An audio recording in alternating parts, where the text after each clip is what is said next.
दोस्तों नमस्कार, मैं जगदीश शर्मा, राहुल प्रियंका गांधी सेना से। दोस्तों, आज देश में वक्फ बोर्ड को लेकर चर्चा चल रही है, जिसके माध्यम से मैं कुछ बताना चाहता हूं कि देश में दो पार्टियां बड़ी हैं, कांग्रेस पार्टी और बीजेपी।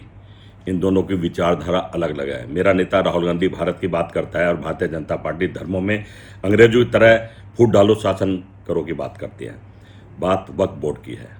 वक्फ बोर्ड में ज़्यादा लंबी चौड़ी बात नहीं है, बस उनको समझ में आ गया भारतीय जनता पार्टी को कि पूरे संसार में सबसे ज़्यादा ज़मीन भारत में वक्फ बोर्ड की है।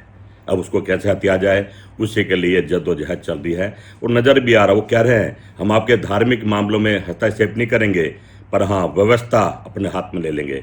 अपने हाथ में ले लेंगे तो किसको देंगे? एक ये छिपानी अडानी जैसे, रिलायंस जैसे लोगों को दे देंगे। लड़ाई ये चल रही है। कहने के मैं समझता हूँ जिस तरह से भारतीय जनता पार्टी खेल कर रही है। आपको याद होगा हमारे देश में एक सांप होता है जिसको दो मुआ सांप कहते हैं। इसी तरह की यह पार्टी है, अपनी सुविधा के अनुसार कभी आगे चल देती है, कभी पीछे चल देती है। मैं उन गुरुओं से, उन हिंदुओं से बात करना चाहता हूं जो कुछ दिन पहले कुंभ में 70 करोड़ पहुंच गए थे। ये कहकर एक हो जाओ, बटेंगे तो कटेंगे, अजीब अजीब से प्राणी ये नारा दे रहे थे। कहना कि मैं समझता हूं अब उस नारे का क्या हुआ। कल तक तो ये मुसलमान भाइयों की टोपी नहीं पहनते थे, आज उनके चरणों में नतमस्तक हो रहे हैं। क्यों?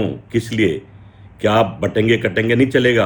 क्या एक हो जाओ नहीं चलेगा? कहने के मैं समझता हूँ ये लोग सत्ता के भूखे हैं और सत्ता के लिए कहीं भी जा सकते हैं।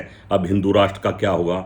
अब हिंदू वो जो अंधभक्त मीडिया वाले, गोदी मीडिया वाले सुबह सुबह शोर मचाते थे, सुबह शाम शोर मचा, वो भी फंस गए हैं कि अब हम हिंदू की बात करें, मुसलमान की बात करें, क्योंकि देश का मुखिया अब बिहार लूटने की तैयारी में है, बंगाल लूटने की तैयारी में, इसलिए मुसलमानों की गोदी में जाके बैठना चाहता है। ये तो ड्रामा है, ये तो ड्रामा है। ये तो दिखाया जा रहा है कि हमने वक्फ बोर्ड पे ये कर दिया, हमने वो कर दिया, गरीब बच्चे पढ़ाएंगे लिखाएंगे, स्कूल बनाएंगे। और अपने हिंदू बच्चों की तो बात करो जो पढ़ लिख के नौकरी मांग रहे हैं, आप नौकरी नहीं दे पा रहे हैं। महंगाई कम करने की बात करें, वो नहीं कर पा रहे हैं। रुपया गिरा उस पर बात नहीं कर रहे हैं। बेरोजगारी बढ़ रही है, दिख नहीं पा रहे हैं, आंख मिचली है।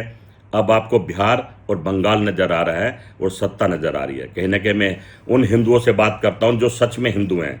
इस सरकार को पहचानो, ये दो मुंह वाले सांप को जल्दी कुचल दो, वरना बहुत देर हो जाएगी। आपको बांग्लादेश जैसे हालात, श्रीलंका जैसे हालात देश में देखने पड़ जाएंगे। ये लोग सत्ता के भूखे और कुछ नहीं। बस वक्फ बोर्ड की इतनी सी लड़ाई है कि उनकी संपत्ति को लूटकर अपने दोस्तों को देना है। जय हिंद, जय भारत, जय राहुल प्रियंका गांधी सेना।